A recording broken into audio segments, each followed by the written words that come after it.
Welcome back, ladies and gentlemen, as we do have the battle station ready for our next match. As I mentioned before, only 3 names remain here in bracket number 3 in Reynor, GuMiho, and the winner of that is going to go up against Hurricane. To my right-hand side, Todd in control, Rotterdam, joined by the Kala together as they are the Protoss contingent themselves. Yeah. And gentlemen, it's going to be Reynor versus GuMiho. And I think one big question for a lot of people is how is Reynor going to be able to play against a Korean Terran here on a stage like this? I think in particular, he needs to keep his mindset right. I think he was pretty upset about the last series. Like, obviously, as anybody would be, it was a qualifying match. Went to Twitter and tweeted something like, I played so bad. So hopefully he can refocus. It can be really hard the moodier you get in a tournament like this. I mean, I know all about that. To stay focused and play your A game, and that's going to be very important. Hats off here. He's taking the hat off. He's letting the Goldilocks down.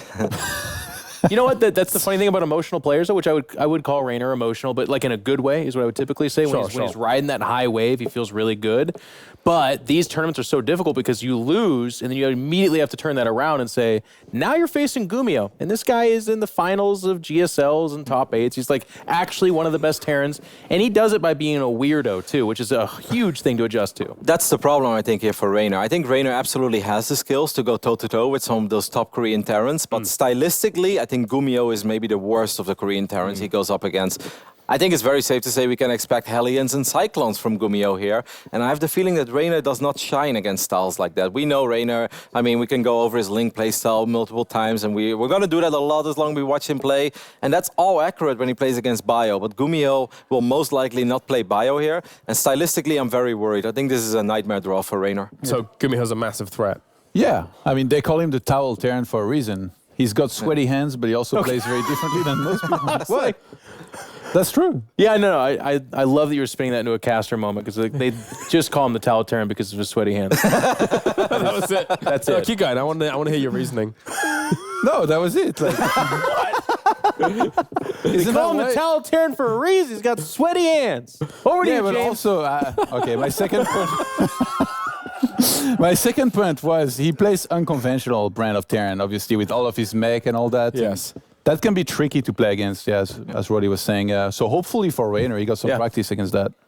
Any other thoughts, last thoughts before we head over to the commentators? No, just like Todd said, it's very hard to prepare for someone like GuMiho, not just because his style is a little bit different and he likes to play mech, but there is nobody who plays GuMiho's style as well as GuMiho, especially not on the European server. All of the Terrans like playing mech. This is something that you don't get a lot of practice for, and when you often do go up against someone like GuMiho, it's too late. I mean, it's going to be a learning moment, and hopefully Reynor can surprise us. I mean, I'm a massive fan, but I fear the worst here. Just before we get over there, I just want to add, they do call Reynor the Italian stallion because he's from Italy. I thought he was the spaghetti Zerg.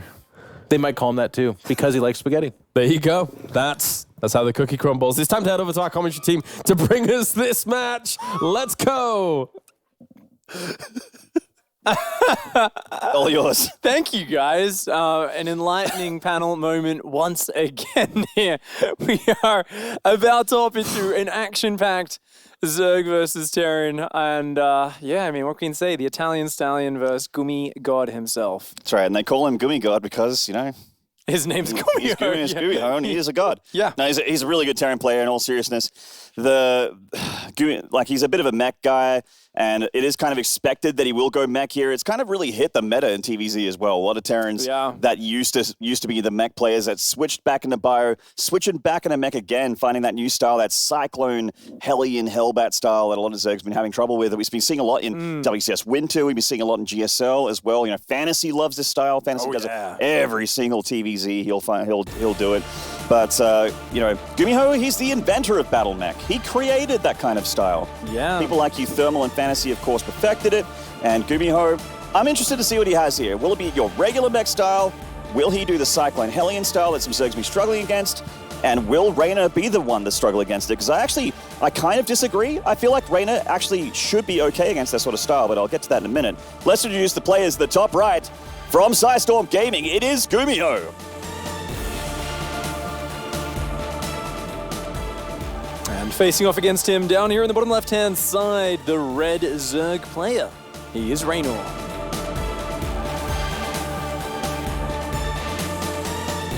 So like I mentioned, this style has been, you know, it's been in WCS, it's been all of the qualifiers as well for this tournament, for WCS Winter, and a lot of the European Zergs have definitely been dealing with it for the past couple months. Which means that I'm sure Reynor's been hitting this quite a lot in this matchup, which apparently is also his favorite matchup. So a lot of things on paper I think seem pretty good for the young Zerg. I think it's definitely a very multitasking intense style as well, and that is Reynor's sort of game. There's a few different ways to deal with it. Obviously, I think we're all talking about Battle Mech, but it's GuMiho. GuMiho is the guy who'll open 2-1-1 into mech. He's the guy who will open a standard bio-mine style when everyone else is playing mech. The important thing is that GuMiho is a big believer in playing the strategies the other Terrans aren't. You know, a lot of players out there, they get so much practice and they start to get really good at shutting down the in-meta Terran styles. We see the Terran players say this isn't working, they shift to a new paradigm. GuMiho, I feel like, almost decides his strategies by saying, I want to just do what everyone else isn't doing so that I'm so difficult to prepare for. So we're going to have to see what he brings out. It is New Repugnancy. I'm already a little bit bored of saying that name. New Repugnancy? New Repugnancy. Yeah, I'm also just a little bit bored about talking about map features that apparently hit the internet earlier. Yeah. When it comes to New Repugnancy, I'm like, you know. I think we need some more insightful analysis. Not an especially special map, but it's a good one. This one's like a trash heap though, right? That's why it's called Repugnancy, because it's like it is. Because it's repugnant? I'm pretty sure it's basically this is just trash. Like the whole point is we're basically fighting over a junkyard. Nice. I thought it had something to do with rebellion, but you know, let's not get too deep in the lore here, Pig, because we're esports people and lore people and nerds. That is true. You know, only the alpha esports players over here. The chads of video games. We have this Reaper coming on in here and touching on these drones a little bit. Nice control from Reynor so far, keeping that drone alive. Looking for the kill. Yeah, Reynor doesn't. Of course, you know, forcing to save the drone into a structure and then cancelling it costs a little bit of minerals, and Reynor's trying to cut some corners here. Yep. Really doesn't want to have to save it if he doesn't have to. Good little bit of damage though, just kind of annoys him. Fast third is down though for Reynor, so he's looking good. Two Marines already having a little bit of a run around the front of the base there, saying, where is that Overlord? It's going to, of course, be hiding on the high ground. And they're just making sure there isn't a second Overlord moving over to get in position here. And GuMiho's Reaper going to come back in, just take a peek around. A single Hellion coming out of that factory. This kind of reminds me of some of his old Speed Banshee openings. So gonna have to keep an eye on that. There definitely will be a tech lab. Also, we're talking about Battle Mech. One of the big tells that I've noticed is if we see an early Raven, it almost always ends up being Battle Mech in the current meta. Like, people want to get the detection so they can push the creep back, because you're looking at Hellion Cyclone as a mobility-focused style. You need to be able to kite the Zerg units down. So run, shoot, and basically wear them down. Of course, the creep gives too much movement boost. It gives a lot of vision. So there's always a battle to deny creep in this matchup, but even more of a central focal point when you're trying to play the Battle Mech style. Overlord saving itself, getting up to the high ground there. GuMiho is actually switching things back onto the reactor for the barracks here, which is interesting. I kind of thought, you know, you pick up that barracks, go looking for that Overlord, pick it off with your Marines and low ground, but he's actually not playing mech just yet. Because this doesn't 100% mean that he's not going to play mech, because it looks like he's going for a third CC here on the high ground. Yeah, so it's going to be safety tank, third CC. Now there's going to be some light pressure, like probably like 8 Marines in a medevac, something like that. Tank to keep you safe at home, Viking to clear up vision. This is a very defensive opening from GuMiho. He's looking to try and deny information with the Hellions on the ground, the Viking in the air, and he's just going to do a bit of poking with the medevac. I think all things considered, GuMiho just wants to go up to the 3-base stage and play it from there. And it looks like Reynor is still expecting Hellions here. He's getting a big round of Lings out with some drones, double Evo chambers, so he's looking to just play the longer stages, keeping the units, or keeping GuMiho in check here in front of that natural. And we're seeing that armory go down here for the Mr. Gumi-God. And that is going to be some hellbat on the way here for GuMiho. Is there vision in the corner of the main? That Hellion drop coming in there. Reynor very well prepared here. Those Zerglings in position. And GuMiho, he is going to start unloading. Of course, he can pick up these hit points, these Hellions, as they take damage. Just 3 Hellions and a Reaper. The moment he loses even 1 Hellion, the potential damage goes way down. So far, Reynor with perfect defense. He's already got 1-1 on the way. Another 14 Zerglings here as well. Reynor really establishing his position. His creep has been completely unstopped. It is spreading through the middle at an alarming rate. You normally don't see the creep get out this fast, but Reynor getting very well set up for the mid-game.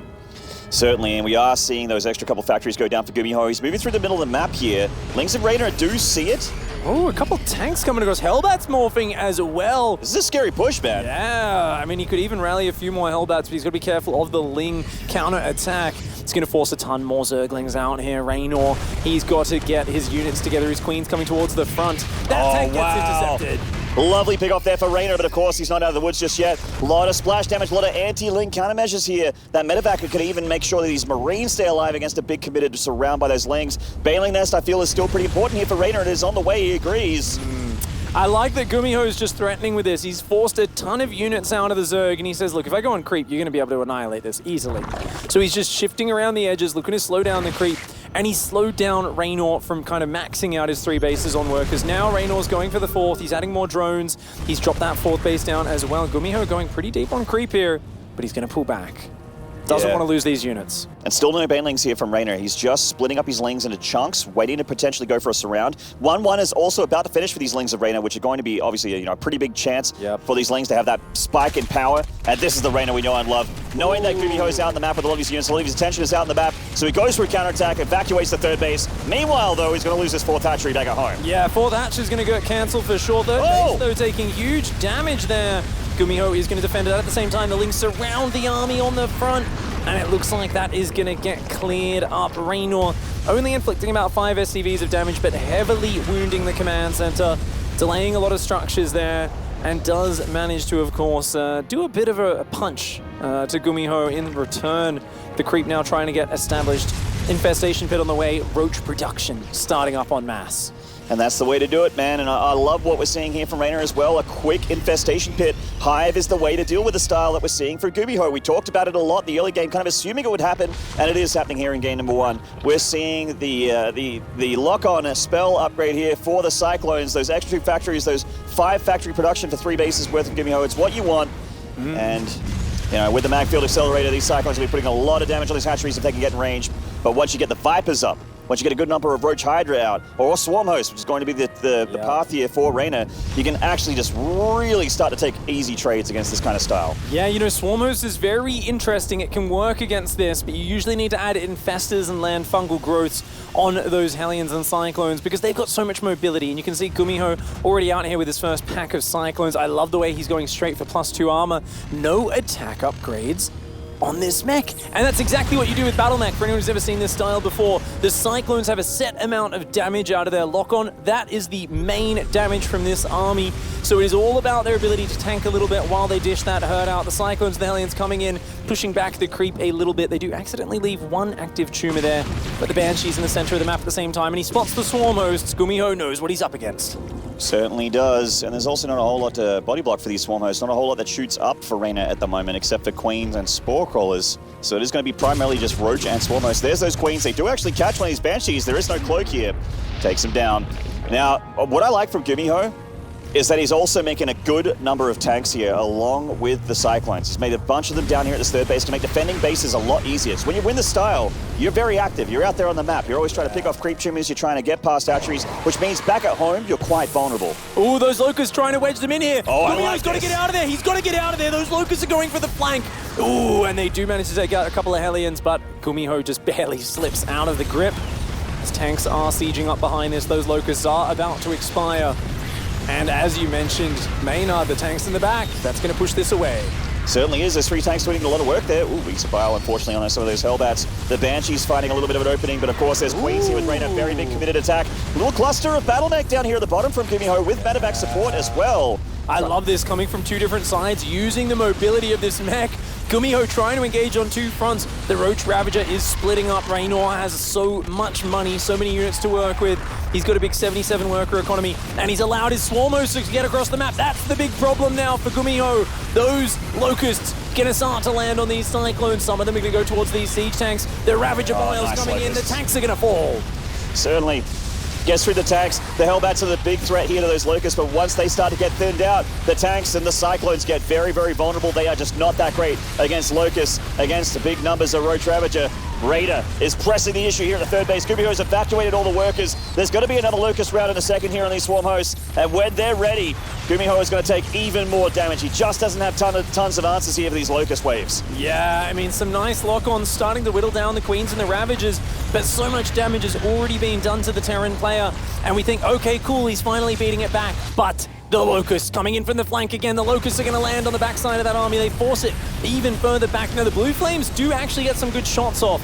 Not the best micro on the Locust from Reynor. It doesn't matter, though, as Roach Ravager is focusing down the Cyclones. The Bile's going to take out the Liberator. That third base of GuMiho has been exposed. GuMiho desperately trying to hang on, but the Roach Ravager flood is endless. Certainly is. I mean, the writing's on the wall here. Reynor is up 90 army supply, and even with miscontrol, even with a few mistakes, his army is just too big for GuMiho to stop.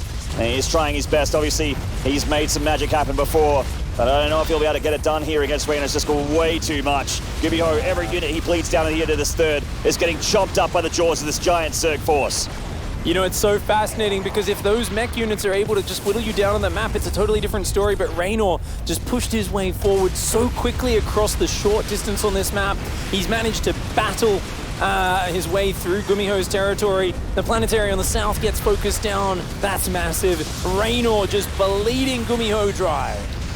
Certainly, he's going to have to slowly tap out here, but it is going to have to be a tap out for GuMiho, unfortunately, as he's just taken way too much damage from Reynor. Played this game beautifully. Had a little bit of shakiness in the early stages with GuMiho showing a little bit of potential damage with a nice force with that tank sort of medevac, held that mishmash army. But hey, Reynor just did everything right since then. Making all the right decisions. There's the Vipers. The Vipers are really the nail in the coffin here. GuMiho is just sticking on as long as he can, but make no mistake, guys, he is in a world of hurt. And this is a good moment to explain a little bit more of how these Cyclones interact, right? When they're able to hold the enemy at arm's length, they're really good at just picking them away, but the moment they're pressed up against the wall, they're incredibly fragile. We see that they've got very few hit points, they're very expensive units, and whilst the damage is insane, look at that lock-on damage. Just a single lock on each Roach kills it in a few seconds. The problem is, as soon as you're up against the wall, these very cheap expendable Roaches will annihilate your army in a matter of seconds. So we see like these skirmishes suddenly looking good for GuMiho. The problem is Reynor just got his economy, his upgrades set up so quickly in this game. He had so many Roaches, Ravagers, Queens, and then the Swarm host coming out to meet up with it. And GuMiho didn't really get the chance to bully Reynor the way BattleMech wants to. BattleMech wants to be the one harassing, picking away, sliding those Hellions into the mineral line. Didn't work out for him in this game. And guys, just look at the bottom of the screen here. Look at the income differences between these two players. Reynor has got like triple the gas income and almost like 5 times the mineral income here against poor young GuMiho. Oh, that's that econ damage from earlier. GuMiho is just trying to make magic happen here, but it is just so tough. Someone like Reynor doesn't make a mistake big enough to lose from here. No, it is very, very rare.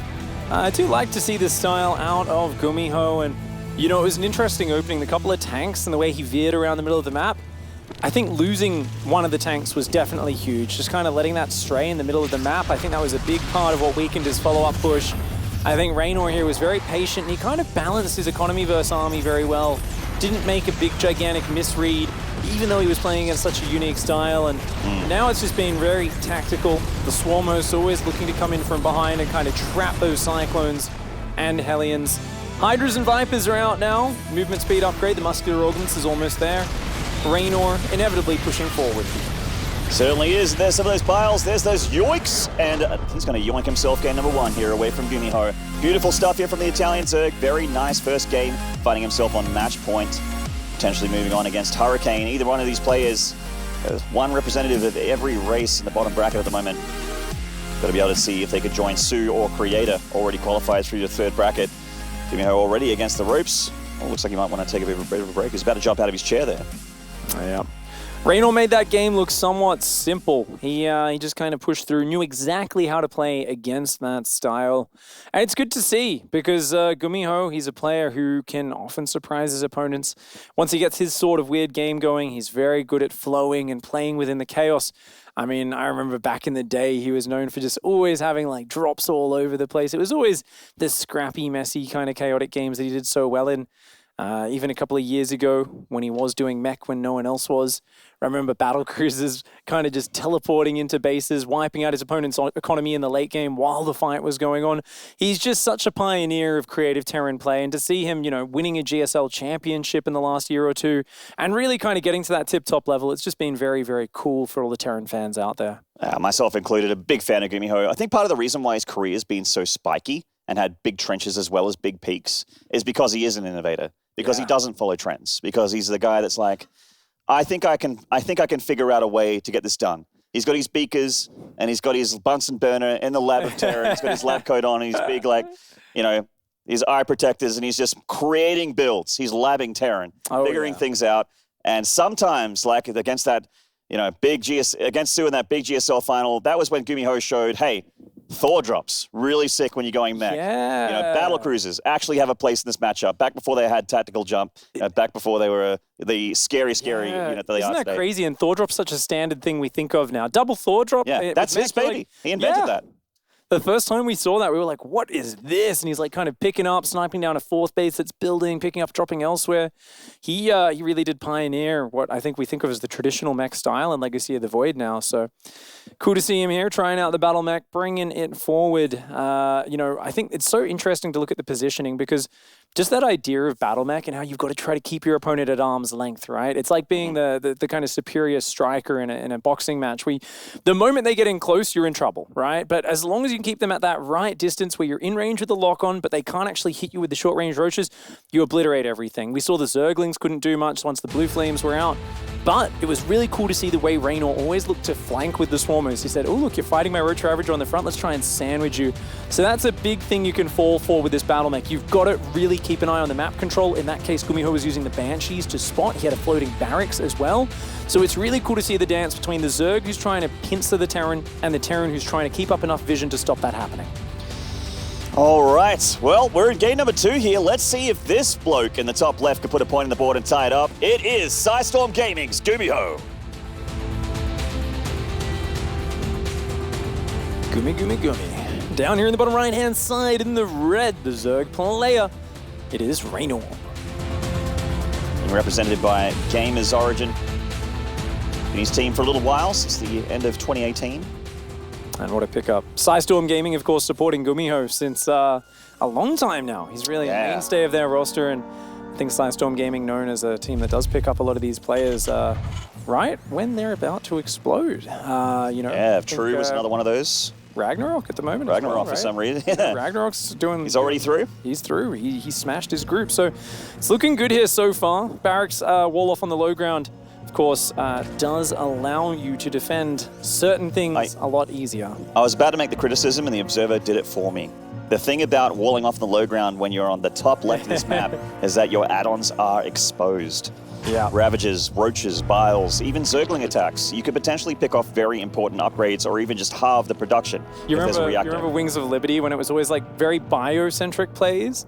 And it would always be like, yeah, the 3 barracks, okay, you know, we didn't work, float the barracks home, the Stim's there on the outside. Remember, Stim used to take a lot longer to upgrade back in the day. God, yeah. It used to take like 4 minutes or something obscene. And you'd just see the Zerg player and they'd kind of scout it, they'd be like, ooh, and they'd make like 5 Banelings, but they'd wait like another minute with the Banelings. They're like, let's wait till the Stim's almost done. Then they'd go in and take it out. And the Terran player would just feel like leaving. They'd be like, are you serious? My Stim's gone, these 30 Marines do nothing. That's the thing, Pig, is if you never had hope to begin with, then it doesn't hurt, you know? you gotta let them have something and then take it away to really hurt the Terran, you know what I mean? Just drip feed that hope in Yeah. before crushing their dreams. Exactly. Well, Reynor, he's a little bit more efficient than that. We don't really see Reynor playing with his food too much. He's the sort of player who's just going to go in for the quick stomp wherever possible. It was, you know, I felt like almost a bit of a turnaround in that series with Creator. Mass Roach not too good against the Mass Immortal, but here, so far against GuMiho, Reynor has looked on fire. He had very fast upgrades last game, but swapped smoothly into Roaches once he saw what he was up against. Nice micro here from GuMiho, getting a Ling kill, keeping the Reaper alive, really making it work so far. Going to pull off and heal here. Confirm the third hatchery as well from Reynor on the way back. And just looks pretty regular from GuMiho. I guess the only thing that's irregular is that low ground wall in. Oh, a second Reaper and more Hellions here from GuMiho. No stop, but we're going to see an Armory go down in a moment. Happy days. 3, 2, Yes, there we go, armory. Cool. You actually did time that out really well. I actually timed that out You shouldn't have pulled back out of that 3, 2, 1 countdown. You had it, man. I saw the resources disappear, but I didn't see the armory. Obviously, it took a few more seconds. This is a beautiful, beautiful push. So basically going with like 3 or 4 Reapers, bunch of Hellbats, and the idea is your Reapers want to run forward, and you want to throw your Reaper grenades behind the Queens. Normally, Queens defend against Hellbats by pulling back, spreading out, and whittling down the Hellbats over time. And if you keep your Queens spread out, the Hellbats are very slow, they can't land their splash damage, they can't take it down, it gives you time to reinforce, to transfuse. The problem is if the Reapers can bounce you towards those Hellbats, just like that, suddenly your Queens get isolated. He's going to commit to this even before his armory's done, because that Queen kill would be massive. He wants to stop their game. He got it. Transfusers going. She's down, 1 Queen taken down, her sister's pulling up to the third base to try and hold on, giving time for these links. 1 Reaper goes down there. No, gets the second Reaper. Reynor with the focus fire. That Queen focus firing the Reapers is actually massive there. So much utility taken out of this push. Is he going to go for the Hellbat morph? He's deciding not to just yet, but I think it's only a matter of time. I think he wants to take down the third hatchery. That's usually what you're looking for with this push. He's already done some good damage. Oh, the Zerglings go in, they get a few hits, but they quickly have to pull back. And there we go, those Queens are going to try and micro this. The Reaper goes forward, the Lynx surround the Reaper. Reynor realizing the threat there, but nonetheless, the Queens are getting so low, there's so few units here. This is a scrappy defense. It certainly is, but he's controlling it so well to the best of his abilities against such a scary push. Reynor still has his Queen alive, but reinforcements from GuMiho coming on in. More Hellbats to join in with that Hellion support as well. The third base is still under threat here from GuMiho. More and more links are on the way for Reynor, but we're already seeing the trades being brought up here. It's looking great for the Terran here for the first nearly 5 minutes of the game. Those Queens going down, they're meant to be the renewable resource with the transfusers, but these are the Queens from the main and the natural, the injecting Queens that have even been pulled here. And these Queens are finally going to start to clean this up. I love the Zerglings pulling back. Remember, whenever those Zerglings come up, another Queen goes down. That's a pain there. But there is no Banshee follow-up or anything like that. This is a starportless mech style for GuMiho. Amazing trades in the early game. 8 Hellions, 3 Reapers for 5 Queens, a Dronospore, and 36 Zerglings. Great way to start things off. You're going to see the swap over. We've already got the armory on the way. The third CC is finishing, and the second and third factory is on the way as well. We're going to see the Cyclone Hellion swap. 8 Roaches on the way for Reynor. Is Reynor going to go for a Ravager Ling Bust? Ooh. I actually wouldn't hate it. I think that's not a terrible option here because obviously there's not too many tanks out. There's no starport, which means no Banshees, no Liberators, the things that would make this scary. Does he realize with the scan though? He saw the Roach Warren, he did not see the units popping. He did, bunkers. Yeah, okay, he knows. Massive. That's and really he was already building a tank. He was already building a tank. Is there an Overlord above the natural that sees this? No. Oh, there, right there, I'm blind. Cool. Yeah, he sees it, but he's still building Lings. Reynor is going to commit. He's going to go supersize if that tank's a bit too far forward. GuMiho might think there's no way you're going to commit to this anymore. His Hellions haven't spotted it. Okay, he notices. He's got to get his tanks really far back. They need to be out of bile range. They need to be really, really far back. Yeah, he's moving them back. Looks like he cancelled a bunker, then started it again, thinking that Reynor wasn't going to commit. There's a couple of vials going off on these add-ons, which again are exposed. We brought it up earlier. That's Smackfield Accelerator getting biled down here. Doesn't look like it's going to finish. Not the most important upgrade here. No. The tank's way more important. Yeah. Getting these bunkers full, also very, very important. Actually, I would love him to use this barracks to spot, but of course that opens a little up the wall a little bit. I think Reynor was a little bit inflexible here. He saw the reaction, and then he kept building units. He started droning now, but every second matters here. You can look at the work account and say, oh, cool, he denies the third for a little bit. It's all right. It's not all right. Reynor's tech is in the dumps. His economy is so much worse than GuMiho. GuMiho has triple mule dropping. He's got 5 factory mech on the way up against a bunch of unupgraded Roaches, Ravagers, and Zerglings. I mean, these Zerglings, basically, they just have to hide in a corner of the map and hope they can get a counterattack in later. In a frontal fight against Hellbat Tank Cyclone, they are worthless. Absolutely, I'm with you there. And also the other thing that GuMiho's got going for him is he's going to have +2 armor shortly on this mech army as well, with 0 upgrades for Reynor. And there's a nice little Hellion run by already. A barbecue here of 5 drones. Now it's Hellbat with medevac support. Now the third's actually in trouble again. That's not a very high hit point hatchery. Oh, realizing the Roaches and Ravagers can't come back, he says, hey, let's just turn it to Hellbats. They'll do really well. Oh, gonna try and drop there. Takes out the Queen. Nice micro from GuMiho, but he has to lift his third base once again. The Ravagers being very annoying on the front side. GuMiho doing anything he can to delay Reynor. And Reynor trying to do the same thing to GuMiho. He's gotten a few nice drone rounds out, but again, you know, you nailed it. His tech is not so great. He has an Evo chamber now, but he hasn't started any upgrades. There's our first +1 attack at Roach speed, and he is just a little bit behind in GuMiho against GuMiho in every single way. I mean, this is where we get to see Reynor dig deep. There are a lot of Zergs I would count out in this sort of scenario against GuMiho, but already Reynor's done some good things to delay this third getting down. He's trying to get as much utility out of these units as possible. Things are going to come in for the backside of those siege tanks. An ambitious engagement. The Bile's landing on 2 of the tanks, but I think there's just a little bit too much Terran.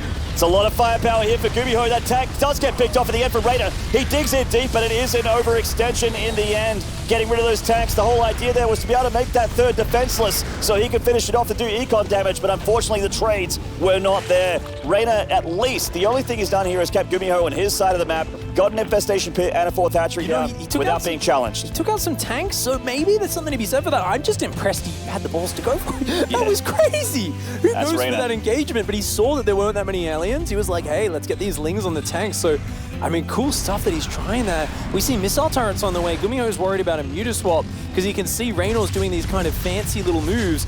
Nice. I mean, I love these continued Hellion counterattacks. These are doing so much. Yeah, 5 drones going down here, up to half a dozen now.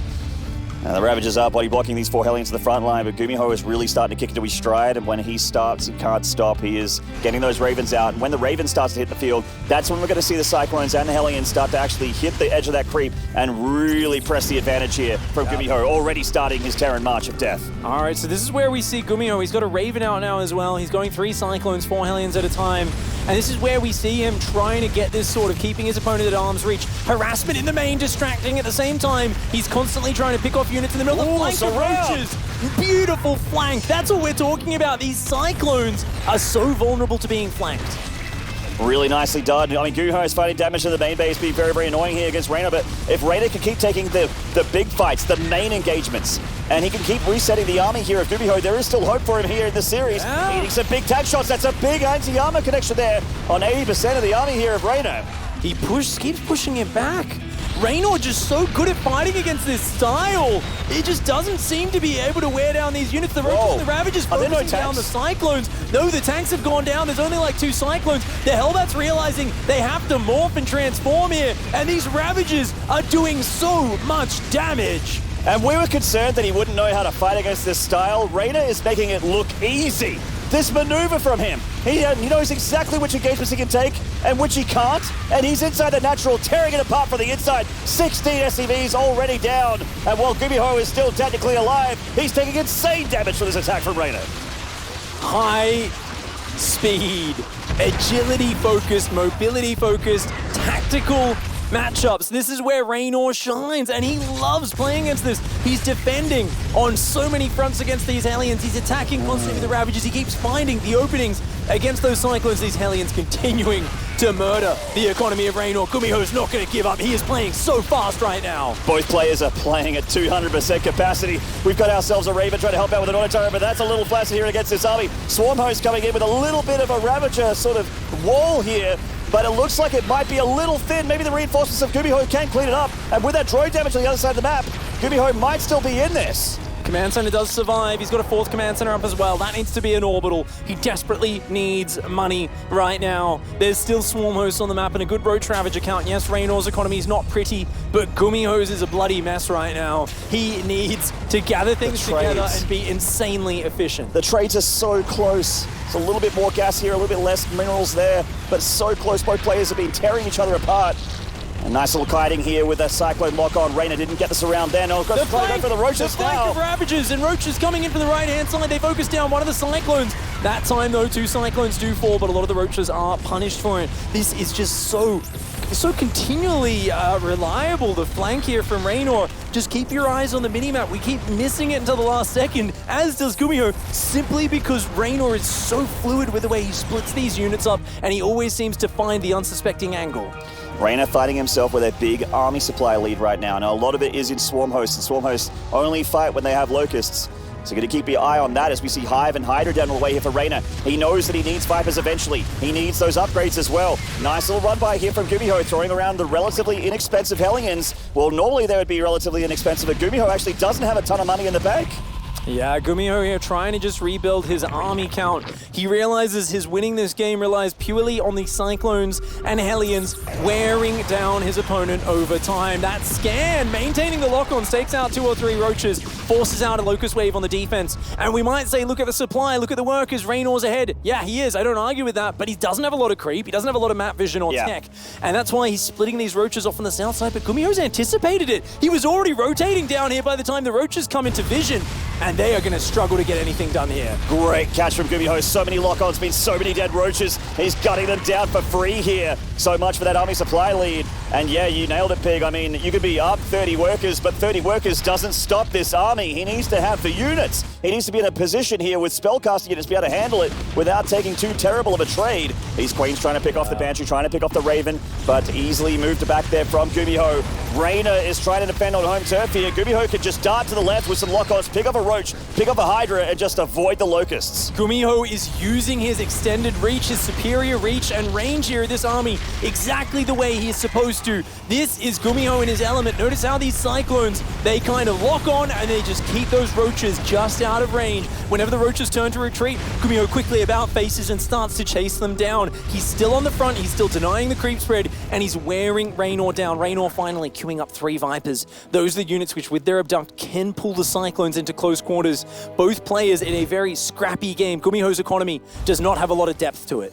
I like this a lot more than relying heavily on Swarm Host for Reynor, getting a few more Vipers, a big ground army of Roach Hydra, and just yoinking those Cyclones into the ball of units, because you've said it a few times, but if the Cyclones can't escape, they are not that good here. Reynor taking a bit more damage to these Cyclones, few more units that he really can't afford to lose, and he's also supply blocked at the moment, losing Overlords to the Cyclones of GuMiho. GuMiho pulling himself back into this game. These Hellion counterattacks have not stopped the entire time. The Roach counters of Reynor are finding 2 or 3 workers. Meanwhile, GuMiho is branching into every single base at once. And looks like... Latin America.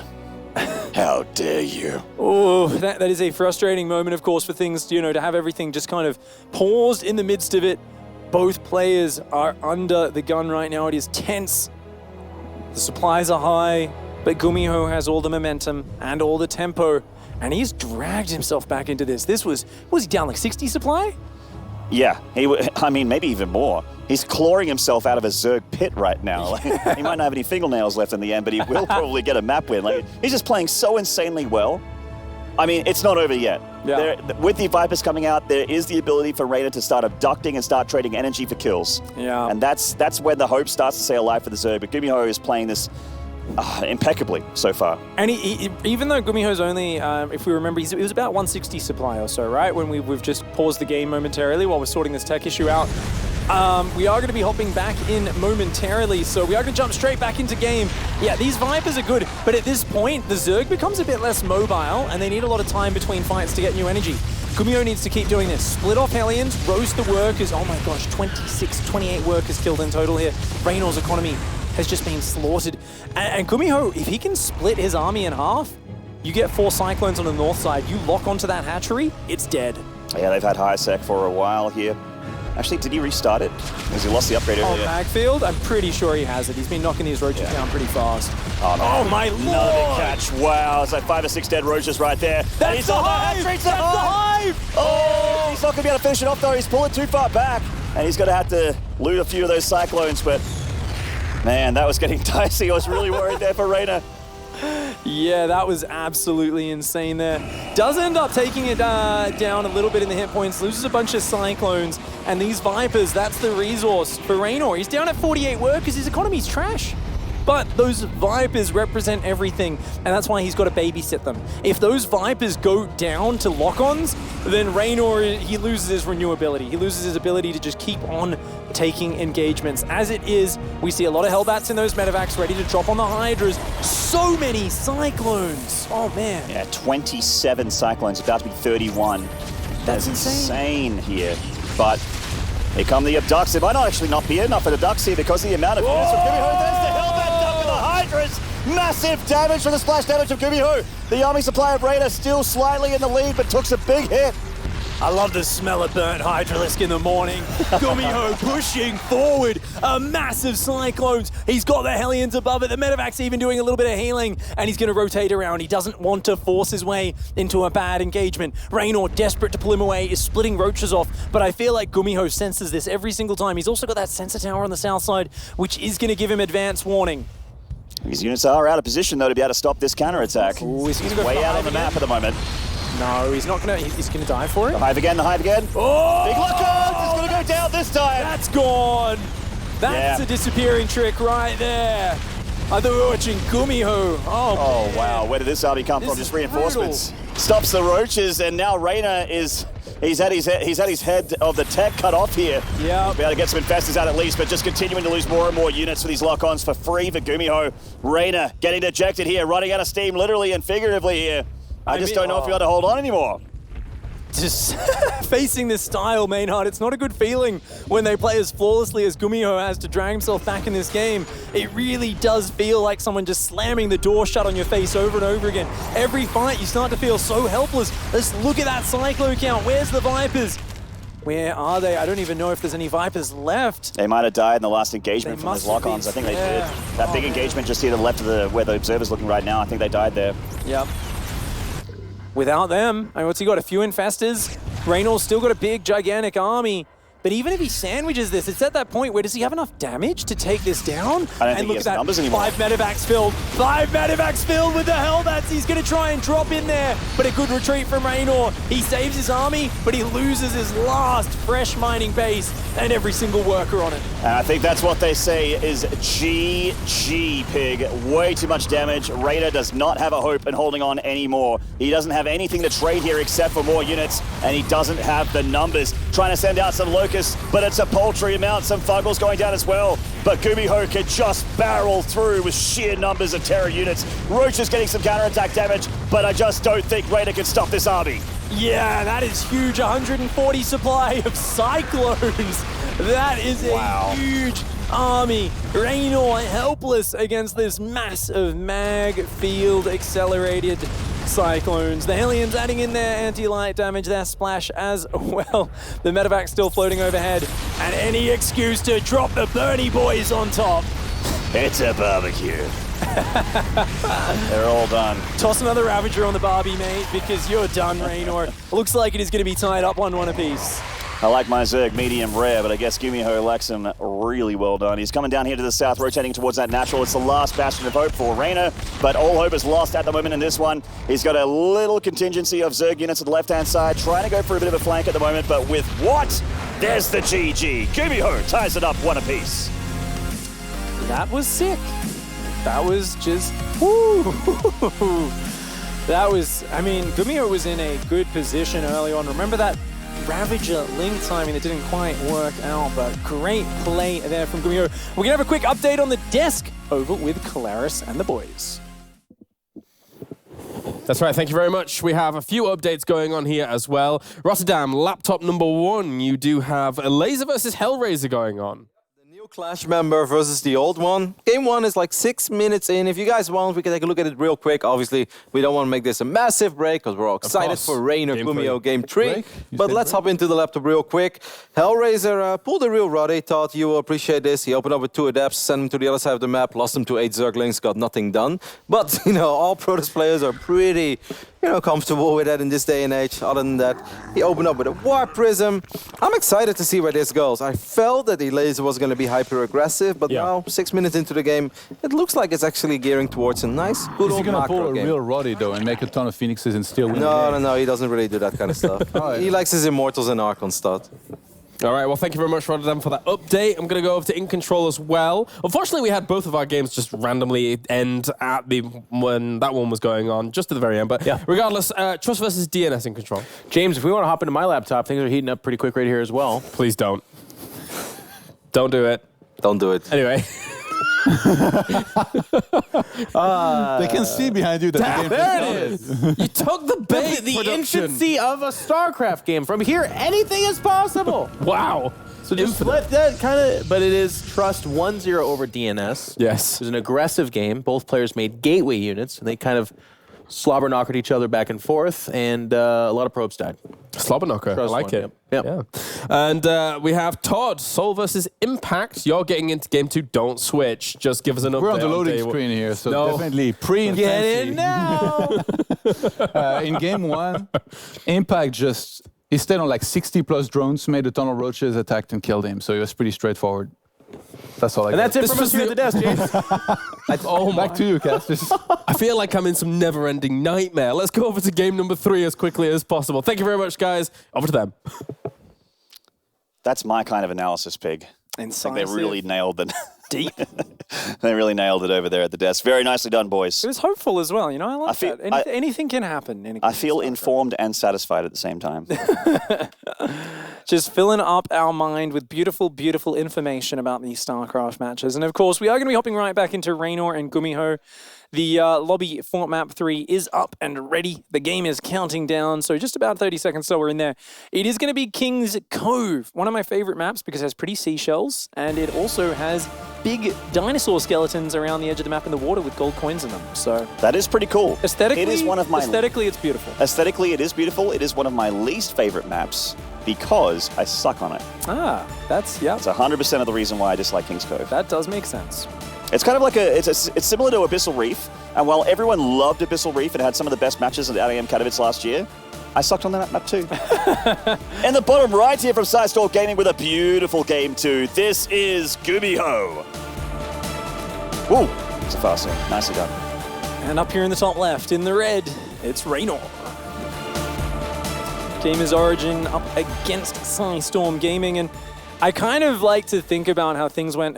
If things went a little bit differently, and GuMiho actually did get pushed over and died, where he almost did in that last game, I think we'd have a lot of people watching going, this battle mech thing seems a little bit weak. Doesn't seem that good. It's so tough to control though. But we see the turnaround, right?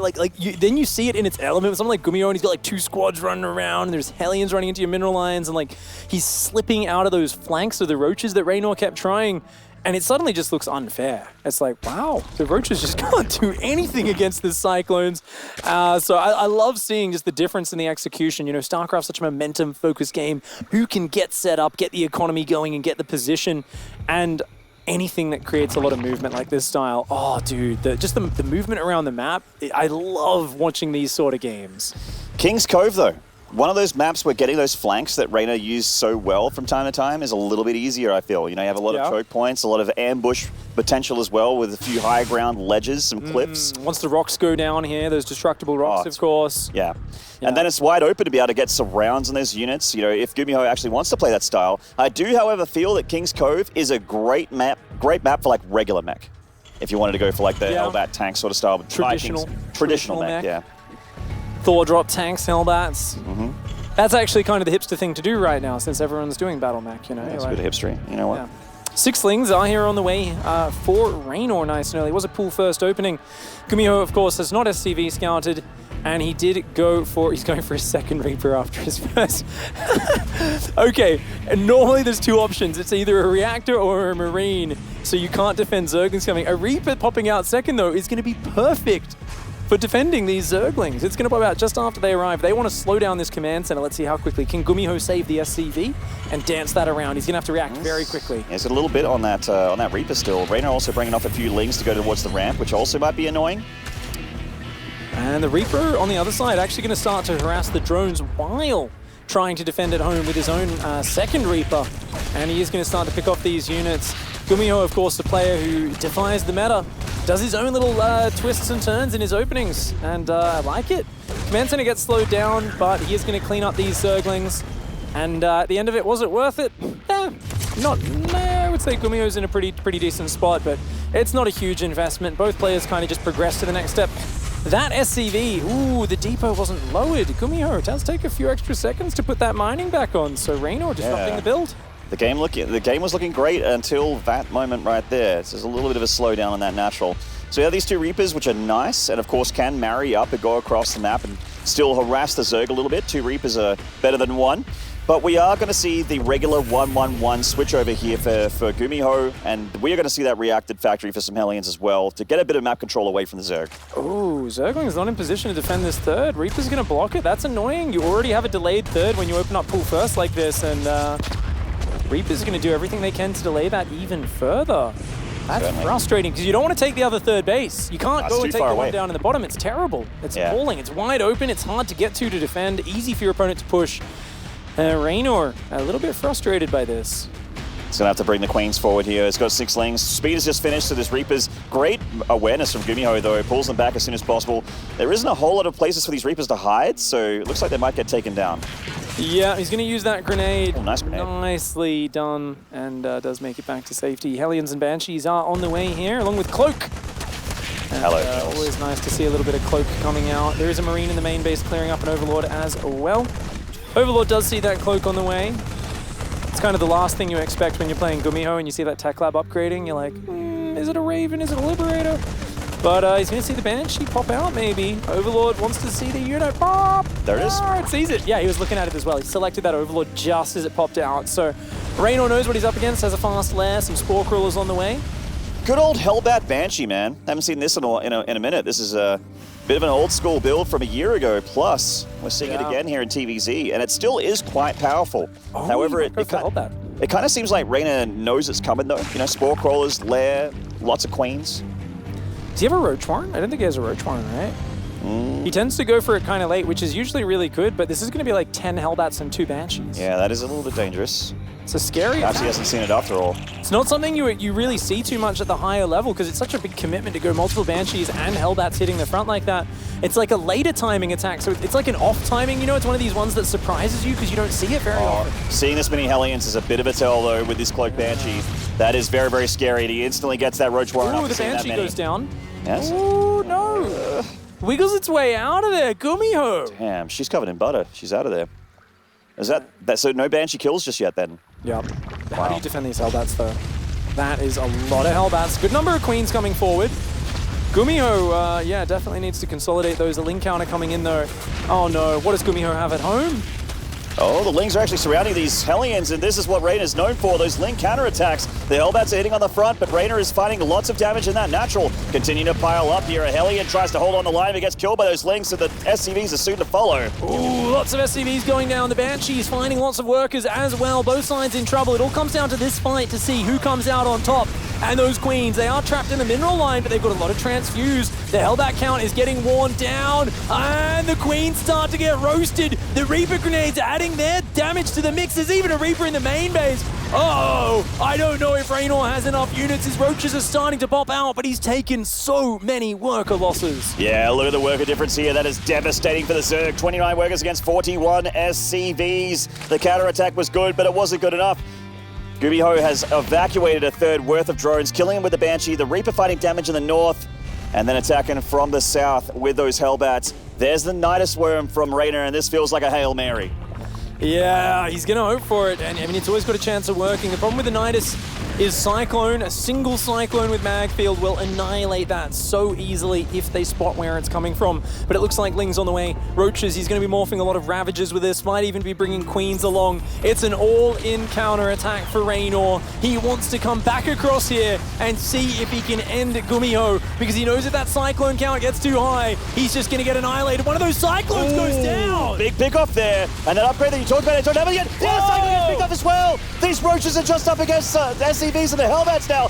This Nidus Worm's about to pop. In come the reinforcements. The Queens are here. Did Reynor do it? Here he goes. The Cloak Banshee coming up back. He doesn't have detection for it just yet. The Worm is taking the damage from the sky. But can he find the critical damage before it's too late? The miss micro on those Cyclones was crucial. He's getting a tank up in the main base. The tank damage on the ramp. Wow. Oh my gosh, the tank damage is huge. SCV's trying desperately to hold the line. GuMiho is still in this game. If he can hold on, he's still got a shot. And that choke point on the ramp, it is a death trap. Reynor tries to force the issue. Oh, it's over. It's over. Reynor has given up. Hands off the keyboard, face in his hands. He's tried whatever he can here, but it is a devastating loss here for Reynor. He's taken way too much damage. He's just rallying units across the map, making drones, doing whatever he can, but it feels haphazard. Reynor, his chances slipping through his fingers here. GuMiho with a beautiful game number 3. That was beautiful, beautiful play here from GuMiho in this series. And oh, these Hellions gonna find these Zerglings as well. Oh, I mean, he took a lot of economic damage, but it's the triple orbital. That's the problem for Reynor. Mules dropping from Mules. 3 command centers at a time. Mules and just everything that he needs to be able to seal this deal as well. The Cyclone count is getting back up there. Well, it did get reset earlier by Reynor. It is about to hit the field, and GuMiho is not making any mistakes. He's still on his macro beats. He's got those extra factories going down. His economy is lovely. He's got those mules. He's got the upgrade advantage as well still. This Banshee is still alive with 14 kills. A lot of those are drones. You know, it's just so incredible. The level of play we see here in this open bracket qualifier. And of course, this is an elimination match. Winner of this will go up against Hurricane for the final qualification spot from group number 3. And bracket number 3 here. So far, Reynor not out. He's redroned to 50 workers. He's got roach speed and +1 on the way, but his creep spread is not very far out there. GuMiho starting to assert his position on the map as his own SCV count not far behind Reynor's. I love this fighting spirit from Reynor. Any mistake, any giant opportunity that he can capitalize on, and his hopes may stay alive here. He's got those roaches on the high ground. He's going to lose a lot of creeper, obviously. That's a great scan from GuMiho. A lot of active creep tumors, and the less creep there is, the harder and harder it is to defend against these armies. Banshee's still alive, 15 kills, sharking around these mineral lines, looking for an opening. Oh, we see the Hellions and the Cyclones starting to dart in. They do manage Little deep, to lose the Cyclone. Yeah, good job with the roach speed there. Loses only 5 workers. Reynor, of course, feels like he says, look, I can't get back into this in a macro game. My creep is non-existent. My map control, pretty poor right now, but maybe with one more big roach swing in I can do it. And remember, he's still got the Nidus Worm. You can still start popping those up in the back of the main in the midst of the fight. I'd love to see an Overseer work its way around the back and him look for some sort of flank in the middle of the map. GuMiho is out here on the map, and look at that, he's going to the high ground. Those roaches hidden on the high ground. They want those Cyclones to come forward. He's so setting up a come flank in from behind. This floating barracks, this is it. GuMiho realizes he's at risk of that, so he's sending some spotters out of the map, and the barracks is going to see that. These Hellions are getting blocked. Good defense here by Reynor. Reynor going to reposition his roaches, realizing that barracks moved forward on the left and spotted them. GuMiho seeming to have fantastic star sense here. He realizes there's too many units on the map for Reynor, and he just needs to pull back and defend. I think Reynor's going to go for another big all-in here, man. He's just been holding that roach key on 44 drones. And he's unfortunately a little supply block. Needs those overlords out before he can get the rest of them. Nice Nidus Worm here. And I think this follow-up Nidus Worm is looking a little bit deadly. Oh, there's a lot of Cyclones. He can lock on and kill this before it finishes. Yeah, a single lock-on can deal with that. And most importantly, he's getting rid of the Overseer. That's the more important pick-off there. That stops the follow-up Nidus Worms from coming in here. And that was such a big part of potentially making this work. Burrow movement on the way. Reynor, he's looking, he's digging deep for options. He's just so far behind right now. I believe he stopped at just +1 attack on the roaches. And he's saying, look, maybe, just maybe, if I pull off some big miraculous ambush, I can find my way back into this game. It would be miraculous. Nothing short of a miracle here for Reynor. But of course, it also means that he has to play solid, not make any more mistakes from this point on. He doesn't have any lifelines left against GuMiho, who makes so few mistakes to begin Scans the with. base, sees no workers. Every time GuMiho scouts, he sees confirmation of the fact that Reynor wants to fight right now. GuMiho is still going to move across the map here, a little bit ballsy. I like the Liberators here. There's not a whole lot of anti-Liberator countermeasures here for Reynor. He's actually just primarily on roaches. These are the only 2 Ravages I've seen. Big lock-ons, a lot of dead roaches. They turn and fight. They get 1 Cyclone, but that was 6 or 7 roaches just dying there. Yep, those simulant roach corpses flying across the map. Double Liberators coming in as well to help support this. Potentially do some harassment behind. And beautiful lock-ons. I mean, the roaches in a one-directional engagement, they really can't contest this. The Burrow move almost done. It's all about one big Jaws-style shark ambush Maynard. He's got to come up behind those Cyclones. The scan sees it! Wow, good sense there from GuMiho. He's just getting a scan ahead of the army as you normally would as a Terran. Catches the burrowed roaches. Liberator's going into the mineral line. Reynor actually with a quick response though, pulling his drones away. He does have a corner to the corner! Reynor, is this his time? He's going for a giant concave, a massive catch! And the Cyclones have been reset here. Great catch from Reynor. Reynor comes in. GuMiho, though, with the counter swing, snipes down the 4th with his Cyclone hit squad. I believe the Liberators have been cleaned up. Only 4 workers went down, but Reynor's economy is still in the dumps. He has so little utility to work with, and GuMiho, realizing this, has gone into quad tank production. He's gonna build the units. He knows he just needs to defend this base to win this game. That move gave Reynor hope, but is it enough? I just don't know. This wall in the high ground as well makes it so tough. Reynor only has a couple paths to attack there on that fourth base, and it is getting a solid defense here. That turret is also going to detect these roaches, trying to shark on the left-hand side of the map, but you can't get it done. Reynor pulling his units back. He can't afford to lose units for free anymore. I mean, the power of that surround, we saw it in the top right-hand side of the map, but you've got to remember, that's one good strike landing for Reynor. GuMiho has been battering him all game long. It's going to take more than that to get Reynor back into a superior position. Yes, he's up in supply, but this is Roach supply. They're a low-tier, cheap unit. They're good in the early game, but the longer this goes, the more value they lose. In a pitched battle against siege tanks, they really cannot hold up. Oh, here we go. This is Reynor's last shot. Can he do it? This planetary also putting in a lot of damage here on these roaches. I think there might just be too many tanks, Pig. There's so many tanks. They go all the way back. The Cyclone's also putting in that damage. And Reynor has lost the game finally. After a grueling game 3. So tough to watch for Reynor fans, but so tasty for GuMiho fans. He manages to upset here with a 2-1 victory over Reynor. A lot of people are saying this Italian kid's his time, it's his year, it's the year of Reynor. He's going to be able to show us how great he is. His potential to do so great at IEM Katowice was, I mean, it was massive. I was on the hype train as well, dude. I thought this kid was going to go into the round of 24 easily. I mean, the previous series against Creator, he was so close. Here against GuMiho, he almost had it as well. And it is crushing, of course, to be going out in the group stage, but GuMiho earned it. That Game 2 comeback was something we'll be speaking about for a long time. I can't wait to hear his thoughts as well. We'll be back in a minute, guys, with an interview with Smix and GuMiho.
Welcome back, everybody, to the Intel Extreme Masters Katowice 2019. We just had our second to last match for bracket number 3, and unfortunately, Reynor is eliminated as GuMiho moves on to that final match of bracket 3. So, first of all, congratulations, GuMiho. It was a very intense series against Reynor. Did you expect it to be as hard fought as it was? 일단 살아남은 거 축하드리고요. 레이너 선수와 좀 되게 힘든 경기들을 하셨는데 그렇게 힘들 거라고 예상을 하셨나요? 사실 저그전이 좀 자신 있어가지고 원래 좀 잘 될 줄 알았는데 제가 아무래도 좀 쉬는 기간 동안 연습을 못하는 기간 동안 되게 많이 좀 손놀림이 되게 안 좋아졌더라고요. 그래서 그래서 이렇게 힘겹게 이긴 것 같아요. 사실 원래 좀 더 깔끔하게 이겼어야 되는데 네. So he says, definitely, I mean, usually when it comes to my TVZ, I am very, very confident in it. But I'm not going to lie, I feel like the time that I took off from playing the game definitely affected sort of my hands and my movements and my mechanics. And because of that, I feel like there were a lot of mistakes that I made that I normally would not make. And I really feel like I should have been winning in a much more clean fashion. So I think that's what inevitably made the games as difficult as they were. And I have to bring up game number 2 because it just flip-flopped so many times. At certain points, it looked like you were winning. Certain points, Reynor looked like he was winning. Talk to us about that game from your perspective. 두 번째 경기 그때가 되게 왔다 갔다 했잖아요. 그래서 그 경기에 대해서 좀 설명해 주세요. 초반에 되게 염차랑 사신으로 여기서도 좀 컨트롤 조금 아쉬웠는데 되게 어쨌든 이득을 많이 챙겨서 제가 유리했던 경기인데 벤시 컨트롤이랑 그리고 사이클론 컨트롤 그리고 그러니까 자원 관리 이런 부분에서 자꾸 처음에 실수할 때 괜찮았는데 자꾸 실수가 반복되다 보니까 너무 긴장을 많이 해서 유닛을 막 흘리고 그러다 보니까 되게 안 좋아졌던 것 같아요. 근데 결국 초반에 엄청 유리했던 게 끝까지 꽤나 큰 도움이 돼서 그 이후에도 그러니까 결국 따라잡을 수 있었던 것 같아요. 초반에 좀 유리했던 것 때문에. So he says at the beginning of the game, I opened with Hellion Reaper, and it wasn't the most perfect control, but still, I did feel like I was able to get a pretty sizable advantage there. Then moving forward, I began to make a lot of mistakes. Like, for example, I wasn't the best with my queens, my cyclone, and even my resource control. And so because of the 3 of those types of mistakes, I feel like I put myself in a really bad position. That being said, I think the sort of the X factor as to why I was able to win the game at the very end is the advantage that I put myself in the beginning of the game. I think I was able to sort of hold on to that, and I think that was the biggest reason I was able to win it at the very end. And now you just have one player left if you do want to make it to that group stage, and it's Hurricane. So how do you feel about your TVP right now? 이제 남기웅 선수만 남았는데 지금 토스전 대해서 어떻게 생각하세요? 토스전 되게 좀 자신 없긴 하는데 그래도 여기까지 올라온 만큼 기세 잘 이어서 꼭 이기고 싶어요. So he says, if I'm being honest, I'm not totally confident in my TVP right now. That being said, I've come so far fighting through this lower bracket, and I want to continue riding this momentum and move on to that group stage. Well, thank you very much for sharing your thoughts, GuMiho. Best of luck. Claris, back to you. Thank you.